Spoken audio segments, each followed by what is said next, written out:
الرحمن الرحیم الحمد للہ رب العالمین وبہ نستعین وصلی اللہ وسلم علی سید الانبیاء والمرسلین وعلی آلہ واصحابہ اجمعین ومن تبعہم بإحسان الی یوم الدین اما بعد۔ قواعد فقہیہ میں سے جو مرکزی دوسرا بڑا قاعدہ ہے، پہلا قاعدہ کیا ہے؟ الامور بمقاصدها۔ پھر دوسرا قاعدہ جو تھا الیقین لا یزول بالشک۔ تو انشاءاللہ آج کا جو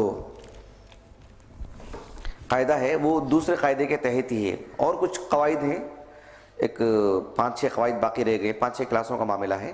اس کے بعد تیسرا جو مرکزی بڑا قاعدہ ہے اس میں جائیں گے انشاءاللہ۔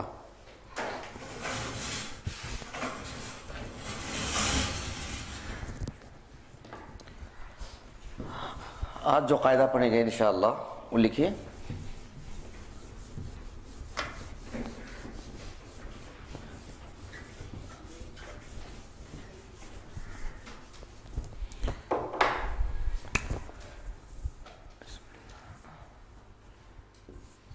لا عبرۃ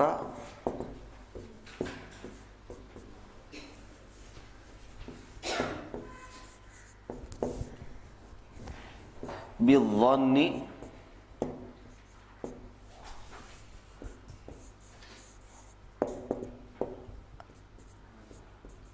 البین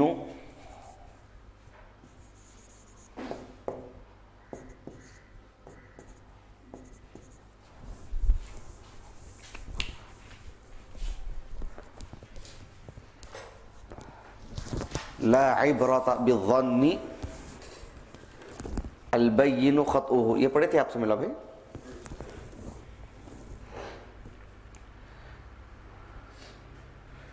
تو شیخ نے بڑے اختصار سے کام لیے ہیں۔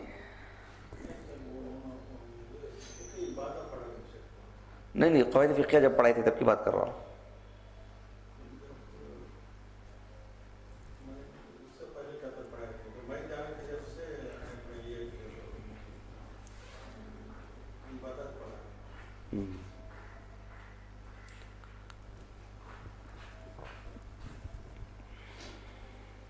لا عبرۃ البین، جی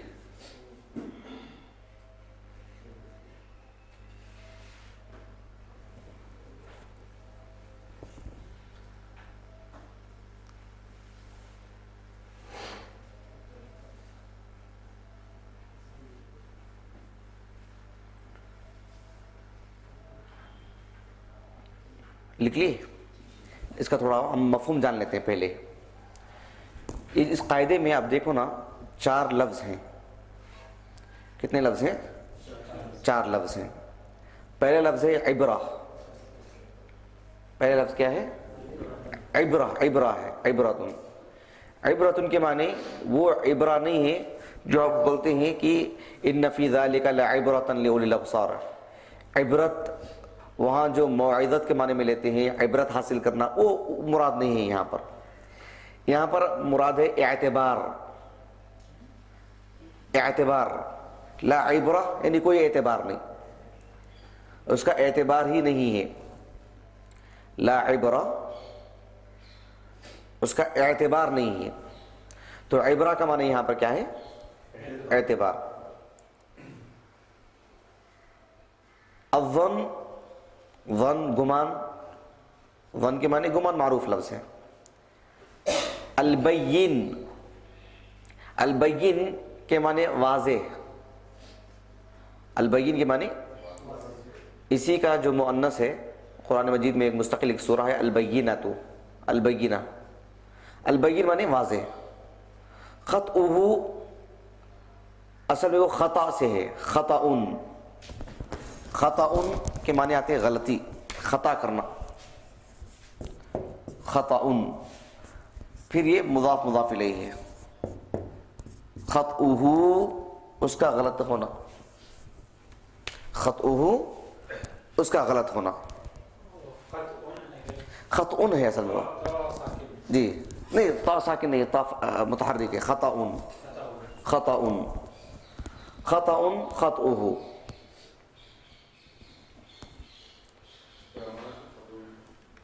خطا کرنا، غلطی.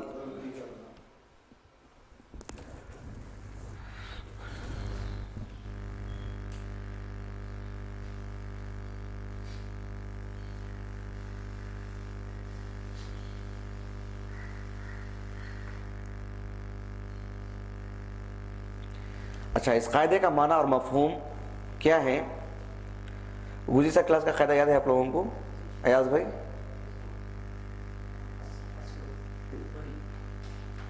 آپ بری ہیں؟ ہاں. ابو القاسم کیسے ملا بھائی؟ برات الذمہ. اس سے پہلے کا قاعدہ کیا تھا؟ کیا ہے ابو یحییٰ؟ یہ سب روز مرہ کے استعمال لیے سب، کسی کو کم کسی کو زیادہ ہوتے ہیں. جی اس سے پہلے کا قاعدہ کیا تھا؟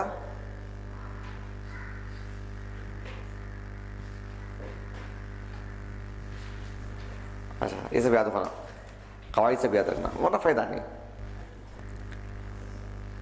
مشکل ہوتی ہے، آپ کو ماحول نہیں ہے، صبح سے شام تک الگ ہے، یہ سب کوشش کیجئے انشاءاللہ، کوئی مشکل نہیں. ہاں جی. اچھا چلیے، لا عبرۃ بالظن البین خطؤہ، اس کا معنی مفہوم کیا ہے کہ آدمی بہت سارے باتیں یقین کی بنیاد پر کرتا ہے. یعنی آدمی سے مراد ایک مسلمان اپنی زندگی کے بہت سارے اعمال یقین کی بنیاد پر کرتا ہے، اور یقین کی بنیاد پر ہی کرنا چاہیے، اور اسلام اسی پر ہمیں ابھارتا ہے. ظن کی بنیاد پر، شک کی بنیاد پر، بے یقینی ہو، یقینی والی بات ہی نہیں ہے، اس پر وہ عمل کرنا چاہتا ہے، تو اسلام ایسی ہمت افزائی نہیں کرتا. یقین کی بنیاد پر ہونا، توحید باری تعالیٰ سے لے کر کے ہر شرعی بات میں یقینی کیفیت ہونی چاہیے. لیکن شریعت کی بالخصوص جو معاملات کی جو بات ہے، کون سی؟ معاملات کی جو بات ہے، اس میں 100% یقینی والی بات ہو اتنا آسان نہیں ہے. 100% یقینی والی بات ہو اتنا آسان نہیں ہے. تو کبھی کچھ ہوتا ہے کہ آدمی، ایک مسلمان ظن کی بنیاد پر، یعنی ظن غالب، ظن بولے تو ظن غالب، فقہا کہتے ہیں، امام قرطبی رحمہ اللہ، بہت سارے علماء، کہ بہت سارے امور ایسے ہیں جس میں ایک مسلمان ظن غالب پہ عمل کرتا ہے. ظن غالب یعنی بالکل یقین کے قریب کا درجہ ہے. وہ توحید باری تعالیٰ میں ظن کی بات ہے کیا؟ بالکل پکی بات. رسول اللہ عقائد کا جو معاملہ وغیرہ، لیکن جو معاملات جو ہے اس میں بھی یقینی بات ہی ہونی چاہیے. لیکن فیصلہ کرنے کے وقت میں یا کوئی بات کھو جانے کے سلسلے میں آگے مثال دوں گا آپ کو. ظن غالب کی بنیاد پر ایک مسلمان عمل کر لیتا ہے تو وہ اس کا عمل ٹھیک ہو جاتا ہے، بات ہو گئی.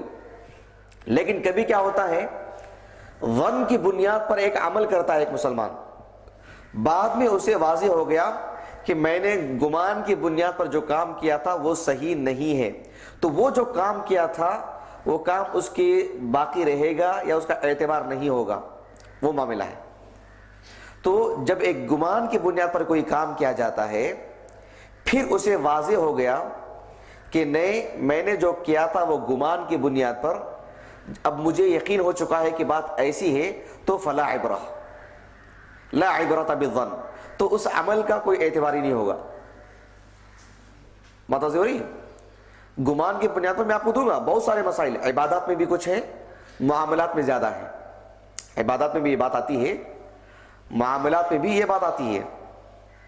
اگر اس نے گمان کی بنیاد پر کچھ عمل کر لیا ایک مسلمان نے، پھر البین خطؤہ، اس کا خطا کرنا اسے واضح ہو گیا کہ میں نے جو گمان پر کیا تھا وہ عمل صحیح نہیں ہے، اسے اب یقین ہو گیا، اس کی غلطی واضح ہو گئی، تو پھر لا عبرۃ بالظن، اس گمان پر کیا جانے والے عمل کا کوئی اعتبار نہیں ہوگا. ایک اور بار بولوں کہ بات واضح ہو گئی؟ بات بالکل واضح ہے.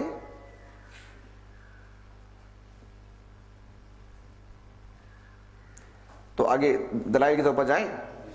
بات بالکل واضح ہے نا جی. اس کی جو دلائل ہیں، اس کے دلائل بہت ہیں، چونکہ کلاس کا وقت بھی ہمارا کم ہے آج، اس لیے بڑے اختصار کے ساتھ میں آپ کو دو دلیلیں دے کر کے کچھ مثالیں آپ کو سمجھا دیتا ہوں، پریکٹیکل ہماری زندگی میں ہونے والی چیزیں۔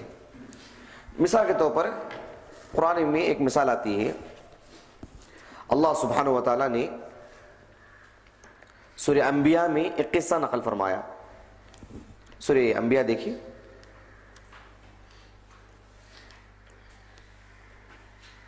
سورہ نمبر 21۔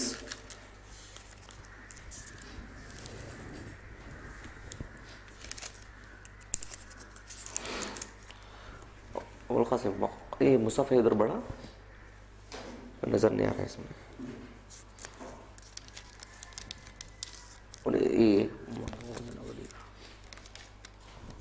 وہاں دیکھیں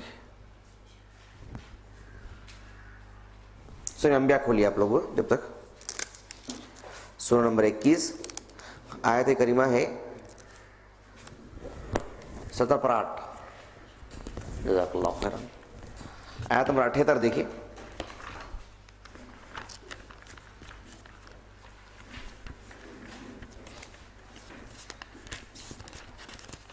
جی دیکھیں جلدی سے، آیت نمبر 78 7 پر 8۔ اللہ تعالیٰ نے یہاں پر ایک واقعہ نقل فرمایا کہ انبیاء علیہ السلام کو کی بنیادی صفت کیا ہے؟ علم نا۔ اگر علم نہیں ہے تو بولے اعوذ باللہ، ایسا تو ہو ہی نہیں سکتا۔ بنیادی خصوصیت علم ہے، علم، حکمت، دانائی، لوگوں کے درمیان فیصلہ کرنے کی قوت، صلاحیت۔ لیکن یہ بھی اپنے آپ میں ہے کہ کسی کو زیادہ کسی کو کم، ایسا بھی معاملہ ہے، کسی کو زیادہ کسی کو کم۔ اب یہاں پر اللہ تعالیٰ نے ایک واقعہ نقل فرمایا کہ داؤد علیہ السلام کی زندگی میں سلیمان علیہ السلام کو بھی نبوت دے دی گئی تھی، ان کے حین حیات۔ داؤد علیہ السلام ابھی باحیات ہیں، سلیمان علیہ السلام کو نبی بنا دیا گیا۔ ایک مرتبہ کیا ہوا کہ کچھ لوگ اپنا معاملہ لے کر کے آئے، کیا معاملہ تھا وہ کہ کچھ لوگوں نے ایک آدمی نے کہا کہ دیکھو اس آدمی کی بکریوں نے میرا کھیت خراب کر دیا ہے، اس آدمی کی بکریوں نے میرا کھیت خراب کر دیا ہے۔ تو داؤد علیہ السلام نے فیصلہ کیا کیا کہ تمہاری جو بکریاں اس کے کھیت کو خراب کر دی نا، تمہاری بکریاں اس کو دے دو، ابھی تمہاری بکریاں اس کو دے دو۔ سلیمان علیہ السلام کو اللہ تعالیٰ نے قوت فیصلہ اور زیادہ دیا تھا، فیصلہ کرنے کی جو صلاحیت تھی مزید اللہ نے آپ کو عطا کی تھی۔ تو سلیمان علیہ السلام نے اس فیصلے سے اختلاف کیا اور ایک اور فیصلہ کیا، وہ زیادہ بہتر تھا۔ سلیمان علیہ السلام نے کیا فیصلہ کیا کہ تمہاری جو بکریاں ہیں جو اس کے کھیت کو خراب کر دی، تمہاری بکریاں اس کے حوالے کر دو، اس کھیت والے کے، وہ اپنا کام کرے گا اور اس کے کھیت میں جو نقصان ہوا ہے جب تک آپ کی بکریوں سے وہ فائدہ اٹھاتا رہے گا، دودھ دھونے سے مزید کچھ بھی، بہرحال آپ کی بکریوں سے وہ فائدہ اٹھائے گا۔ اس کا جو کھیت ہے وہ تمہارے حوالے کیا جائے گا، اس کھیت کی اصلاح کرو، آپ اس کھیت کو اچھا کر دو جب تک ہو سکتا ہے، جتنے دن میں جلدی کر سکتے ہیں کر کے اس کا کھیت اسے واپس کر دو، تمہاری بکریاں تم واپس لے لو تاکہ کسی کو بھی نقصان نہ ہو، اس کا کھیت اچھا کر کے دے دو تم، لیکن کرنے تک جو نقصان ہوگا اس نقصان کی بھرپائی کے لیے تمہاری بکریاں اسے دے دو تاکہ اس سے فائدہ اٹھاتا رہے۔ اس طرح کا فیصلہ کیا سلیمان علیہ السلام نے۔ اب یہاں غور طلب بات ہے، دیکھو اللہ تعالیٰ نے کہا وَدَاوُدَ وَسُلَيْمَانَ اذ، یعنی یاد کرو اس وقت کو، اذ اذکرو، یاد کرو اس وقت کو جبکہ سلیمان اور داؤد علیہ السلام نے یحکمان، وہ فیصلہ کر رہے تھے فی الحرث، ایک کھیت کے معاملے میں، اذ نفشت فیہ غنم القوم، القوم کچھ لوگوں کی بکریاں، غنم القوم، اب قرآن وہ کس کی، وہ بکر کی، عامر کی تھی، کس کی تھی، رہنے دیجئے، قصے سے مطلب ہے، قرآن کا یہ انداز ہے۔ تو کچھ لوگوں کی بکریوں نے نفشت، چر گئی تھی کسی کے کھیت جا کر کے، وَكُنَّا لِحُكْمِهِمْ شَاهِدِينَ، اور ان کے فیصلے کے وقت ہم موجود تھے، یعنی علم کی روشنی میں، علم کے اعتبار سے ہم موجود تھے، ہم اس سے باخبر تھے۔ جب سلیمان اور داؤد نے وہ فیصلہ کر رہے تھے. فَفَهَّمْنَهَا سلیمان، اس معاملے میں جو فیصلہ کرنے کا صحیح انداز تھا، بالکل صحیح سالم جو انداز تھا فیصلہ کرنے کا، وہ صلاحیت، وہ قوت، وہ فہم ہم نے سلیمان کو عطا کیا علیہ السلام.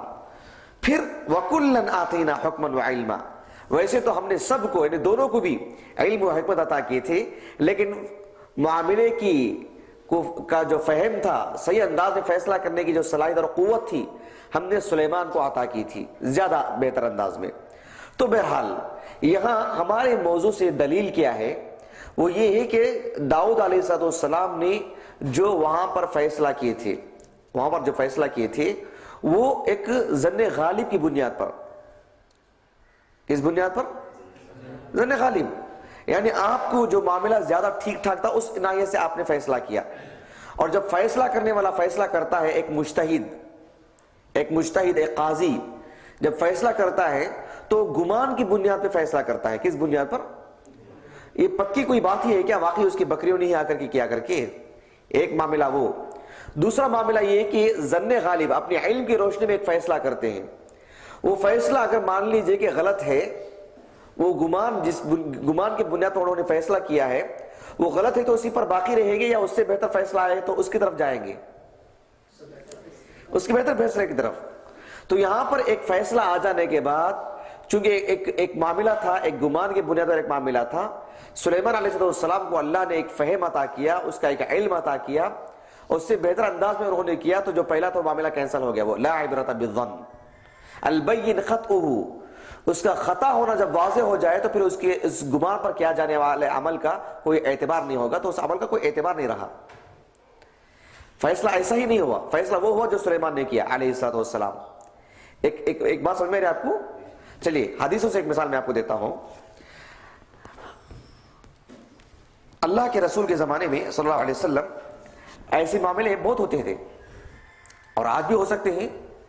شہروں کا معاملہ چھوڑیے، شہر میں بھی ہو سکتا ہے، کس کو معلوم، شہروں کے قریب میں، لیکن قریوں میں آج بھی ایسا ہو سکتا ہے، کسی کا جانور جا کے چر لے، آج بھی ہو سکتا ہے. حالانکہ بندوبست سب کرتے ہیں، لائٹ وغیرہ لگائی جاتی ہے، لیکن آج بھی قریوں کا معاملہ دیکھو آپ، ہم لوگ جانتے ہیں آتے جاتے. تو نبی کریم صلی اللہ علیہ وسلم کے صحابہ میں سے ایک صحابی ہیں برا بن عازب، معروف صحابی، نام سنی نہیں، رضی اللہ عنہما. یہ سنن ابی داؤد کی روایت ہے. سنن ابی داؤد میں کتاب البیوع حدیث نمبر ہے 3570. سنن ابی داؤد میں کتاب البیوع حدیث نمبر ہے 3570. حدیث میں بات کیا آتی ہے؟ برا بن عازب رضی اللہ عنہ کی جو اونٹنی تھی وہ عادی تھی. کیا تھی وہ؟ عادی. عادی کا مطلب عادت تھی اس کی، وہ اس بات کے عادی ہے کر کے بولتی نہیں، عام عادت تھی اس اونٹنی کی. کیا؟ رات کے وقت میں کسی کے کھیت میں جا کے اچھی طرح جا کے چر کے آ جاتی. تو ایک بار، دو بار، تین بار، کئی مرتبہ ہونے کے بعد لوگوں نے اللہ کے رسول سے شکایت کی صلی اللہ علیہ وسلم، دیکھو ایسا ایسا معاملہ ہو رہا ہے. آپ صلی اللہ علیہ وسلم نے برا بن عازب رضی اللہ عنہ کو بلایا. بس حدیثوں میں آتا ہے کہ ان کے خاندان کی کسی کی جو ہے اونٹنی تھی وہ، اور سنن ابی داؤد کی روایت میں آتا ہے کہ خود ان کی ذاتی اونٹنی تھی. بہرحال اللہ کے رسول صلی اللہ علیہ وسلم نے فیصلہ فرمایا کہ اپنے کھیتوں کی نگرانی کرنا دن کا اگر معاملہ ہو، کون سا معاملہ ہو؟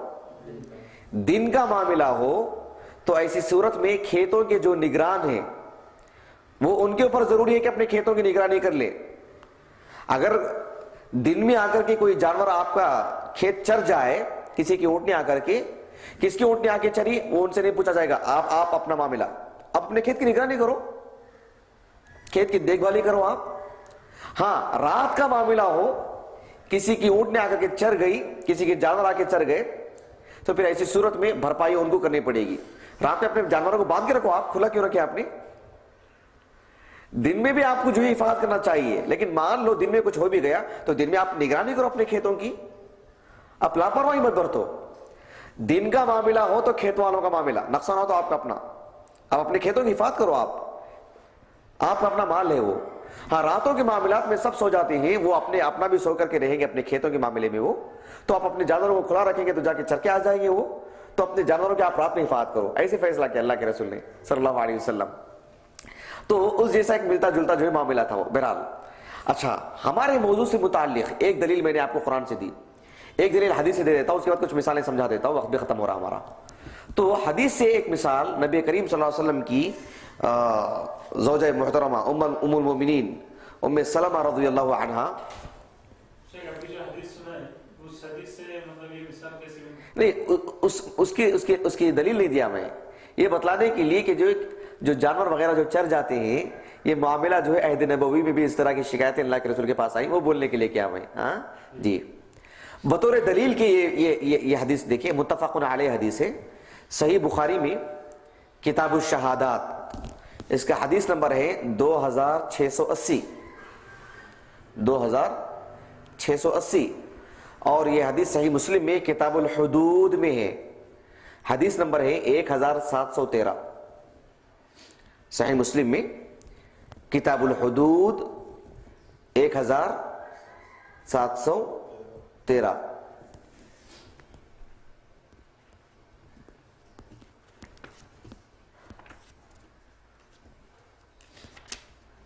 جی یہ حدیث دیکھیں, ام سلمہ رضی اللہ عنہا کہتی ہیں کہ نبی کریم صلی اللہ علیہ وسلم کے پاس ایک معاملہ آیا. ہوا کیا معاملہ کہ آپ کے گھر کے باہر کچھ لوگ ہنگامہ کر رہے تھے, جھگڑا, دو گھروں کا معاملہ تھا, دو خاندان دو قبیلوں کا معاملہ تھا, کچھ بات ہو رہی تھی آپس میں. نبی کریم صلی اللہ علیہ وسلم آئے, آ کر کے آپ صلی اللہ علیہ وسلم نے کیا فرمایا وہ دیکھیے, ذرا غور طلب بات ہے. نبی کریم صلی اللہ علیہ وسلم نے فرمایا انکم تختصمون الی, کہ تم اپنا جھگڑا لے کر کے میرے پاس آئے ہو, اپنا جھگڑا لے کر کے, اپنا آپسی معاملہ لے کر کے میرے پاس جھگڑ رہے ہو. وَلَعَلَّ بَعْضَكُمْ أَلْحَنَ بِحُجَّتِهِ مِنْ بَعْضٍ, تم میں کے بعض پر ایک طرح کی فوقیت ہے, تم میں کی کچھ لوگوں میں غالب آ جاتے ہیں. کیسے؟ گفتگو کی قوت میں. کوئی آدمی باطل پہ رہتا ہے لیکن زبان کا بڑا ماہر رہتا ہے بات کرنے میں, ایسے معلوم ہوتا ہے کہ یہ معصوم ہے اور وہ جو ہے ناحق پر ہے, اور یہ حق پر ہے. صرف زبان کی وجہ سے معاملے کے تہ میں جائیں گے, تھوڑی تحقیق کریں گے تو پھر معلوم ہوگا کہ نہیں یہی اصل میں مجرم ہے.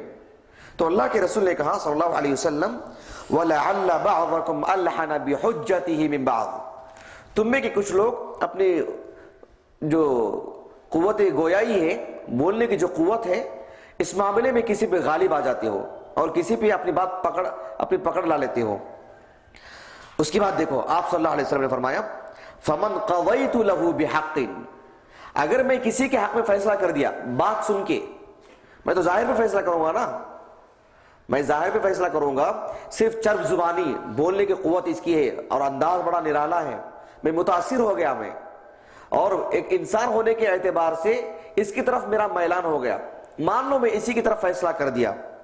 تو کیا ہے فَمَنْ قَضَيْتُ لَهُ بِحَقِّ أَخِيهِ شَيْئًا بِقَوْلِهِ فَإِنَّمَا أَقْطَعُ لَهُ قِطْعَةً مِّنَ النَّارِ فَلَا يَأْخُذْهَا, میں سامنے والے پر اس سے متاثر ہو گیا, یعنی بحیثیت قاضی کی, ایک قاضی بھی تو ایک انسان ہے نا, قاضی بھی تو ایک انسان ہے, وہ کسی اعتبار سے آدمی کی چہرے کو دیکھ کر, اس کی معصومیت کو دیکھ کر, اس کی باتوں کو دیکھ کر, اس کی جو بہرحال ایسے کچھ معاملات آ جاتے ہیں.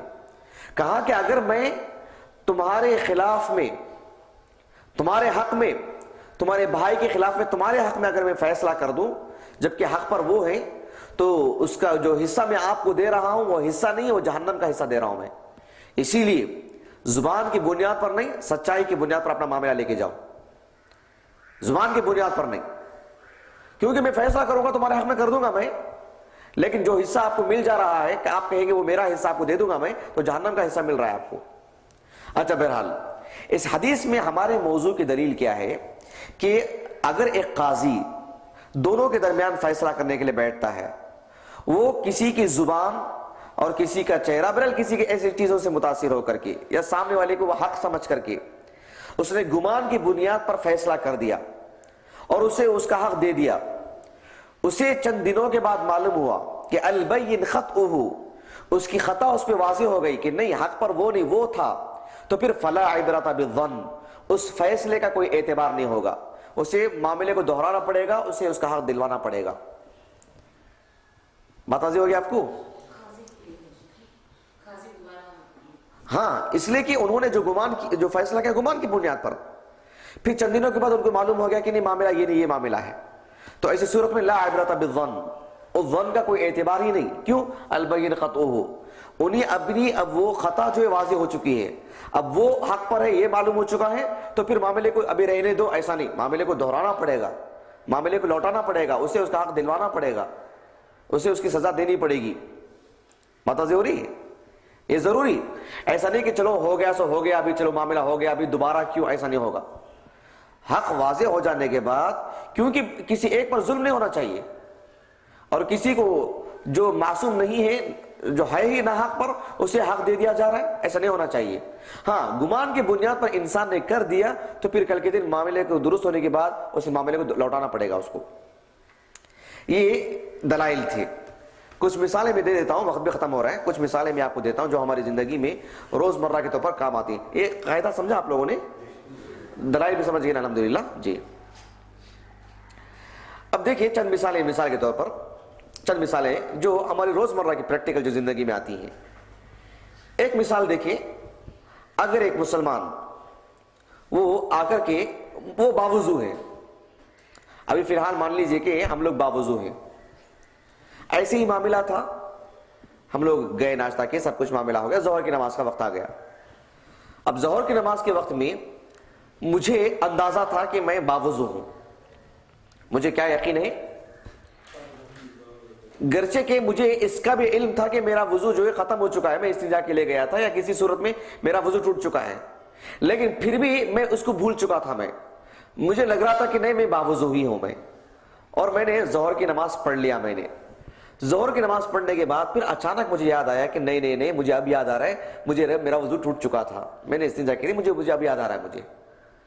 تو ایسی صورت میں کیا اب چلو میں جس بنیاد پر نماز پڑھا تھا تو میرا یقین ہی تھا اس وقت میں بھی، اس وقت میرا یقین تھا، اب مجھے ایک اور یقین آیا ہے، ایک اور یقین آیا ہے کہ مجھے یہ یاد آ چکا ہے کہ نہیں میرا وضو نہیں تھا۔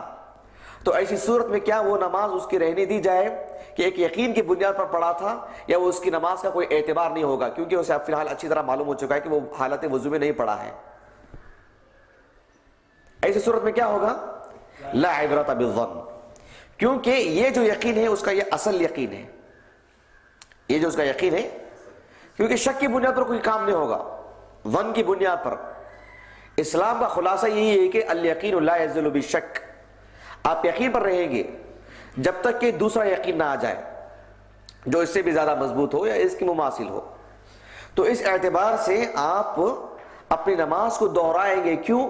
آپ کی وہ نماز تھی وہ حالت طہارت میں نہیں تھی، اور آپ نے اس وقت جو پڑھا تھا بعد میں آپ کو پتا چلا کہ وہ آپ کا ایک گمان تھا، آپ کا وہ یقین فی الحال ہے۔ تو ایسی صورت میں لا عبرۃ بالظن البین خطؤہ، کیونکہ آپ کی وہ خطا واضح ہو چکی ہے۔ بات اچھی طرح واضح ہوگی آپ کو؟ لازمی، کیونکہ طہارت کے بغیر نماز قبول ہی نہیں ہوگی۔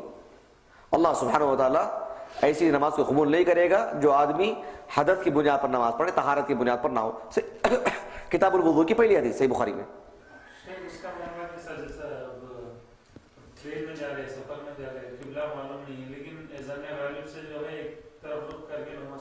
میں آگے بتلا رہا ہوں وہ مسئلہ بتلاتا ہوں۔ چلیے اس مسئلے کو بھی لے لیتے ہیں، آگے بتلانے کے بجائے سرے سے اس مسئلے کو لے لیتے ہیں کیونکہ ضرورت کی چیز۔ ایک آدمی حالت سفر میں ہے، ایک آدمی حالت سفر میں ہے۔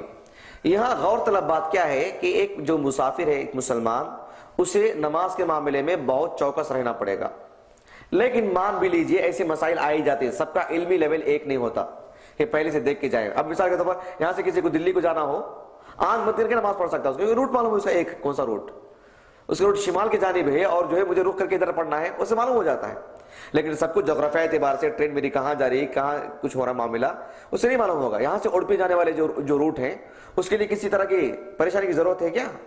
اسے معلوم ہے جہاں میں بیٹھا ہوں وہیں کھڑے کے نماز پڑھ لوں، میں اسی کی طرف رخ کر کے نماز پڑھوں، کیونکہ ٹرین کا جو روٹ ہے وہ ایک طرف ہے، نیچے جانے والے لوگ ہیں، تو بہرحال وہ ایک معاملہ سب کے لیے آسان نہیں ہے۔ لیکن اس معاملے میں یہ ہے کہ ایک مسلمان کو اس بات کا اہتمام کرنا چاہیے کہ قبلہ کہاں ہے۔ مثال کے طور پر وہ لوگوں سے پوچھے مثال کے طور پر وہ دیکھے کہ جو ہے وہ میں کس علاقے میں جا رہا ہوں، ایک دوسرے سے لوگوں سے پوچھے، سب کچھ جتنی تعین ہو سکے وہ کر لے. وہ جب اسے پوری چیزیں ہو جانے کے باوجود بھی بالخصوص مغرب اور عشاء کی نماز میں تھوڑی تکلیف ہوتی ہے. اگر ایسا معاملہ ہو جائے کہ اس کے بالکل طاقت کے باہر ہے، اسے پتہ ہی نہیں چل رہا ہے، اور وہ اس کا علمی لیول بھی ایسا نہیں ہے، پوری چھان بین کرنے کے باوجود بھی اسے پتہ نہیں چلا، تو ایسی صورت میں پھر وہ نماز پڑھ لے، اسے وہ دہرانے کی ضرورت نہیں.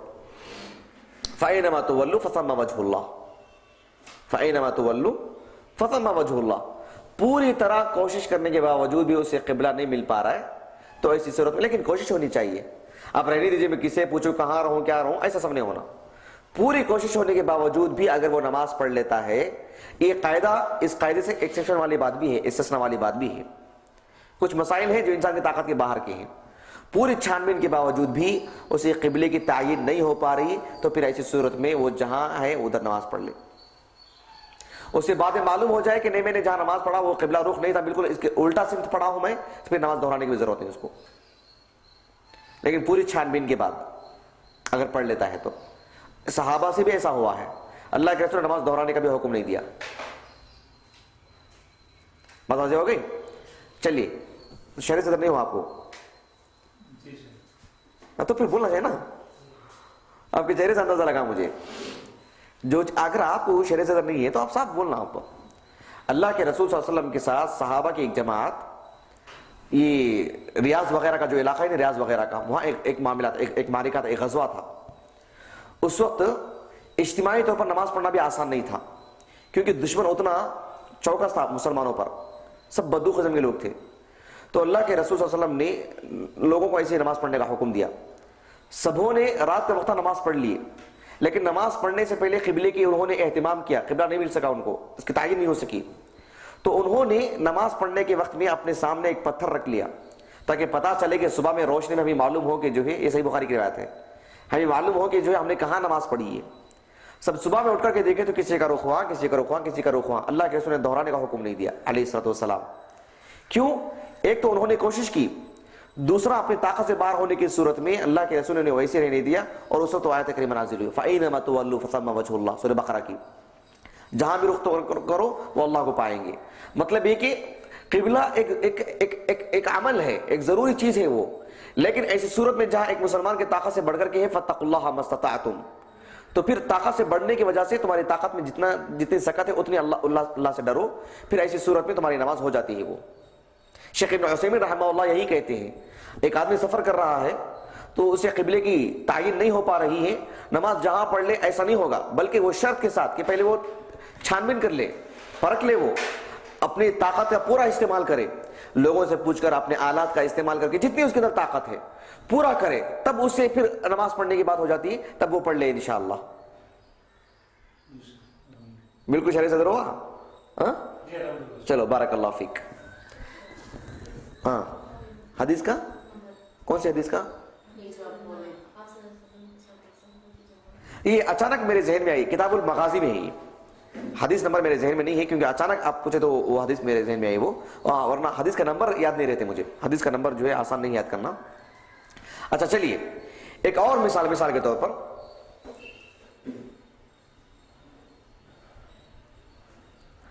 کسی مسلمان نے وضو کیا، بالخصوص معاملہ شہروں کا بھی رہنے دیجیے اور آج کے دور کا بھی رہنے دیجیے جہاں لائٹ وغیرہ ہے، سب کے باوجود بھی، دن کا ہو رات کا ہو، کوئی بھی معاملہ ہو، آدمی نے ایک پانی اس کے پاس موجود تھا، اس نے وضو کر لیا. ٹینک میں تھا پانی، یا بکیٹ میں پانی تھا، یا حوض میں پانی تھا، اس نے وضو کر لیا اور اسے معلوم نہیں ہو سکا کہ پانی نجاست ہے، پانی میں نجاست ہے اور پانی نجس ہے، فی الحال پانی گندا ہو چکا ہے، اسے اس کا علم نہیں ہو سکا. اس نے وضو کر لیا، کیونکہ پانی جو نجس ہوتا ہے وہ صرف ایک ہی نوعیت کا نہیں ہوتا ہے کہ اس کا مزہ خراب ہو جائے، کچھ اور بھی شکل اختیار کر سکتا ہے، وہ اس کا رنگ بھی بدل سکتا ہے، اس کی بو باز بدل سکتی ہے، اس کا ذائقہ بدل سکتا ہے. بہرحال پانی میں نجاست ہے، اور پانی میں نجاست اس انداز کی ہے کہ پانی نجس ہو چکا ہے، وہ طہارت قابل نہیں ہے، نہ طاہر ہے نہ مطہر ہے. پانی جو ہے اپنے آپ میں بھی ابھی وہ باقی نہیں رہ سکی ہے اس کے طہارت، اور وہ آپ کی صفائی بھی کرنے کی صلاحیت نہیں رکھتی ہے، اس کو نہیں رکھتا ہے پانی. لیکن ایک مسلمان نے وضو کر لیا اور نماز پڑھ لیا. نماز پڑھ لینے کے بعد، نماز کے بعد اسے معلوم ہوا کہ نہیں دیکھو پانی میں نجاست ہے، پانی میں نجاست ہے. اب گویا کہ اس کا جو پہلا جو عمل تھا وہ ایک طرح کی یقینی بات تھی، وہ کیونکہ اس کا عام معمول تھا، وہ عام معاملہ تھا، اس نے جا کر کے وضو کر لیا. لیکن کیا وہ ایسی صورت میں جب اس نے پانی میں جا کر کے وضو کیا، پانی سے وضو کیا، پانی میں نجاست ہے، بعد میں اسے معلوم ہوا کہ پانی بالکل نجاست ہے، ابھی اس پانی میں اس قابلیت نہیں ہے کہ وہ میرے لیے نماز کا ایک بندوبست کر سکے، نماز کے لیے میرے طہارت کا کام دے سکے، تو ایسی صورت میں اہل علم کہتے ہیں کہ لا عبرۃ بالظن، اس کے مقابلے میں یہ تمہارا یقین ہے، اس عمل کے مقابلے میں یہ تمہارا یقین ہے. تو ایسی صورت میں البین قطعہ، اس چیز کی غلطی واضح ہو جانے کے بعد، اس کی جو نجاست ہے واضح ہو جانے کے بعد، گویا کہ ہمارا عمل واضح ہو چکا ہے کہ پھر میں ایک نجس پانی سے وضو کیا ہوں، میں جسے وضو ہوتا ہی نہیں ہے، تو پھر ایسی صورت میں لا عبرۃ بالظن، اس نماز کا کوئی اعتبار نہیں ہوگا. البتہ اگر وہ امام ہے تو مقتدیوں کی تو نماز ہو جائے گی، امام کو پھر الگ سے دہرانا پڑے گا، پھر پورے مقتدیوں کو فون کر کے بلائے گا نہیں، وہ آپ لوگوں کی نماز نہیں ہوئی، آ جائیے، آسان کام نہیں ہے وہ. تو امام کی جو نماز ہوگی وہ اپنی ذاتی طور پر دہرائی جائے گی. خواتین کے بھی اس طرح کے کچھ مسائل ہو سکتے ہیں. مثال کے طور پر سمجھ لیجئے کہ کوئی خاتون حائضہ ہے، اور ایسا ہوتے رہتا ہے اکثر اس طرح کا معاملہ، کسی کو زیادہ کسی کو کم. ان کا جو مستقل جو اپنا ایک پیریڈ ہوتا ہے، اس میں ایسا معاملہ ہوتا ہے کہ جو ہے یعنی ابھی حیض بند ہو چکا ہے، پھر اس کے بعد وہ نمازیں پڑھنا شروع کر دیتی ہیں. یعنی یوں سمجھ لیجئے کہ وہ روزہ رکھ لیتی ہے، رمضان کا اگر مہینہ ہے روزہ رکھ لیتی ہیں. پھر اچانک ایک دن کے بعد معلوم ہوا کہ نہیں وہ حیض ابھی ٹھہرا نہیں ہے، مزید باقی ہے. تو کیا وہ ایک دن یا 2 دن جو انہیں ٹھہر چکا تھا کسی اعتبار سے، عادت کے اعتبار سے عادتاً ایسا ہوتا رہا ہو، یا کسی ایک آدھ مہینے میں ایسا ہو چکا ہو، تو ایسی صورت میں اس روزے کا جو انہوں نے رکھا تھا اس میں کیا وہ روزے کا اعتبار ہوگا کہ روزے کا اعتبار نہیں ہوگا؟ وہ جو نمازیں انہوں نے اس 2 دن میں پڑھی تھی یا ایک دن میں پڑھی تھی 5 وقت کی نمازیں، پھر دوسرے دن اچانک پھر انہیں وہ شروع ہو گیا ان کو، تو کیا اس دن کی نماز کا اعتبار ہوگا کہ نہیں ہوگا؟ تو لا عبرۃ بالظن البین قطعہ، اس کی غلطی یعنی غلطی مطلب خطا، اس کا عمل پھر دوبارہ ان پر واضح ہو گیا وہ، تو پھر ان عبادتوں کا کوئی اعتبار نہیں ہوگا، اس صوم کا اعتبار نہیں ہوگا. مثال کے طور پر پہلے روزے سے لے کر 7ویں روزے تک ان کا یہ پیریڈ تھا، لیکن 5ویں روزے کے بعد وہ بند ہو چکا ہے. اس خاتون نے یہ سمجھا کہ مجھے تو کبھی ایسا ہوتا نہیں ہے، پہلی مرتبہ ایسا ہوا تو شاید 5 دن کا ہی ہے، 6ویں دن کا اس نے روزہ رکھ لیا، 6واں روزہ، 7ویں دن پھر سے اگر یہی کیفیت ہو گئی تو 8ویں دن سے تو پاک ہو گئی، وہ پھر روزہ رکھنا شروع کر دے گی. تو اس نے جو درمیان کا جو روزہ رکھا تھا کہ کاؤنٹ ہوگا کہ نہیں ہوگا، اعتبار ہوگا نہیں ہوگا؟ تو پھر لا عبرۃ بالظن البین خطئہ. مسئلہ واضح ہو رہا ہے؟ آپ کو نہیں پوچھ رہا ہوں، خواتین کو پوچھ رہا ہوں. تو بہرحال تو اس اعتبار سے یہ ہماری روزمرہ کے مسائل ہیں، ہماری زندگی کی بہت ساری ضروریات. ایسے آپ دیکھیں گے کہ ایک مسلمان، خیر آج کل شہروں کا معاملہ چھوڑیے الحمدللہ بہت آسان ہے، قریوں کا بھی معاملہ آسان ہے. کسی کو ایسا ہو جائے حالت سفر میں جیسے آپ نے کہا، یا کسی کو شہر میں رہتے ہوئے اگر ایک آدھ کا کسی کا مسئلہ ہو گیا، ایک آدمی ایک مسلمان روزے سے ہے اور اسے معلوم ہے کہ 5:55 کو جو ہے افطاری ہے، 5:55 کو آج جیسا چل رہا ہے عشاء کی عصر کی نماز کا وقت، مغرب کی نماز کا 5:55 کو جو اذان ہے، اور ابر آلود تھا، سورج غروب ہونے کی اسے بات نہیں معلوم ہو رہی تھی، یا مان لیجئے کہ سورج غروب ہونے کے بارے میں اسے اتنا ایک طرح کا گمان پیدا ہو گیا کہ سورج غروب ہو چکا ہے، سورج غروب ہو چکا ہے. سفر میں ہے، ٹرین میں جا رہا ہے، اچانک اٹھا تو دیکھا کہ سورج غروب ہو چکا ہے. تو اس نے جلدی جلدی سے جو ہے ایک کھجور کھا لیا، پانی پی لیا جلدی کو. پھر اچانک اسے معلوم ہوا کہ جو ہے نہیں، پھر جو ہے سورج بالکل باقی ہے اور اس کی روشنی باقی ہے، ابھی مکمل غروب نہیں ہوا ہے، لمحے بھر کے لیے وہ ایسا ہو گیا تھا معاملہ. اگر کسی پر کسی ذات فرد واحد کے لیے ایسا ہو گیا معاملہ، پورے گھرانے کے لیے ایسا ہو گیا، قریے میں شہر میں کبھی بھی کسی مسلمان کے لیے کبھی بھی حاجت آ گئی، تو کیا اس نے اپنے روزے کے اندر اندر اس نے روزہ توڑ لیا؟ ثم اتموا الصیام الی اللیل، سورج غروب ہونے تک روزہ رکھنا چاہیے نا، معروف بات ہے. لیکن اس نے اپنے گمان کی بنیاد پر روزہ توڑ لیا. تو اہل علم کہتے ہیں کہ لا عبرۃ بالظن، اس نے چونکہ اپنے اندر ہی روزے کے وقت ابھی مکمل نہیں ہوا تھا، اندر ہی اس نے اپنا روزہ توڑ لیا، تو ایسی صورت میں اس پر اس روزے کی قضا لازم آئے گی. کیوں؟ اس لیے کہ اس کا عمل صحیح نہیں ہے. لا عبرۃ بالظن، یہ نہیں کہہ سکتا کہ میں نے گمان کی بنیاد پر کر لیا، مجھ پر گناہ کیوں لازم آئے گا. نہیں، اس کا اعتبار ہی نہیں ہوگا. تم نے گمان کی بنیاد پر کیا، تم کی پورا احتیاط کر لینا چاہیے تھا، اپنے روزے کی حفاظت کرنا چاہیے تھا، پوری طرح پرکھ لینا چاہیے تھا کہ ابھی کیا وقت ہو رہا ہے. بالخصوص دور حاضر میں تو اس کے وسائل زیادہ ہیں، تو اس کے لیے ایک کوئی بات نہیں، بلکہ اسے اس روزے کو مکمل دہرانا پڑے گا. کیوں؟ البین خطئہ، اس کی وجہ سے اس کے اس عمل کا کوئی اعتبار نہیں ہوگا. یہ نہیں کہہ سکتا کہ میں نے گمان کی بنیاد پر کیا، میں اس بنیاد پر کیا. اس کی اور کوئی مثالیں؟ حدیثوں میں ایک مثال آتی ہے، بنی اسرائیل کا ایک واقعہ، 1 منٹ باقی رہ گیا ہے. آپ کو معلوم ہے واقعہ، وہ سنن کی حدیث ہے کہ نبی کریم صلی اللہ علیہ وسلم نے، غالباً صحیح بخاری کی بھی حدیث ہے، وہ نبی کریم صلی اللہ علیہ وسلم نے فرمایا کہ ایک آدمی زکوٰۃ دینے کے لیے نکلا باہر، زکوٰۃ دینے کے لیے باہر نکلا، تو اس نے ایک ایسی عورت کو زکوٰۃ دے دیا جو کہ بالکل طوائف میں سے تھی. اس کو جب لوگوں نے کہا کہ تم نے اس کو زکوٰۃ دے دیا تو بہت پشیمان ہوا، وہ کہا کہ مجھ سے ایسا کیسے ہو گیا. تو زکوٰۃ لے کے نکلا تو ایک فقیر کو دے دیا. وہ ایک قصہ معلوم ہے آپ لوگوں کو؟ ہاں. تو کیا ہے یہاں 2 باتیں ہیں. ایک بات یہ ہے کہ کیا اس کی زکوٰۃ ہو جائے گی، یا یہ قاعدہ وہاں پر فٹ کیا جائے گا، لا عبرۃ بالظن البین خطئہ. تم کو تو معلوم ہو گیا تم نے اس کو دیا ہے، لیکن وہاں کا معاملہ الگ ہے، چور کا معاملہ الگ ہے. بہت ممکن ہے کہ وہ فقیر تھا، اس کی ضرورت پوری ہو جائے، یا وہ بھی محتاج تھی عورت، لیکن اس نے ایک مالدار کو بھی دیا تھا نا، ایک مالدار کو بھی دیا تھا اس نے. مسئلہ اس کا نہیں ہے، مسئلہ اس کا تھا لینے والا. وہ کیوں لیا؟ وہ تو مالدار کہنا چاہیے تھا کہ میں جو اس کا مستحق نہیں ہوں، مجھے کیوں دی جا رہی زکوٰۃ. تو بہرحال مال تھا تو لے لیا گا اس نے. تو اس کو جب معلوم ہوا کہ میں نے ایک مالدار کو زکوٰۃ دی، جبکہ زکوٰۃ جو ہے فقراء کو دینی چاہیے، اس کے جو دیگر جو عوامل ہیں ان کو دینی چاہیے، اس نے مالدار کو دے دیا تھا. تو کیا لا عبرۃ بالظن، تمہیں اب معلوم ہو چکا ہے کہ تم سے غلطی ہو چکی ہے، تو تمہاری زکوٰۃ نہیں ہوگی یا تمہاری زکوٰۃ ہو جائے گی. اس معاملے میں ایک قضیہ خود اللہ کے رسول کے پاس آیا تھا. صحیح بخاری کی ایک حدیث ہے، اللہ کے رسول صلی اللہ علیہ وسلم کے پاس ایک معاملہ آیا تھا، بڑا عجیب معاملہ تھا. وہ یہ حدیث جو ہے صحیح بخاری کی ہے، کتاب الزکوٰۃ میں، حدیث نمبر ہے 1420/2، 1422. نبی کریم صلی اللہ علیہ وسلم کے ایک صحابی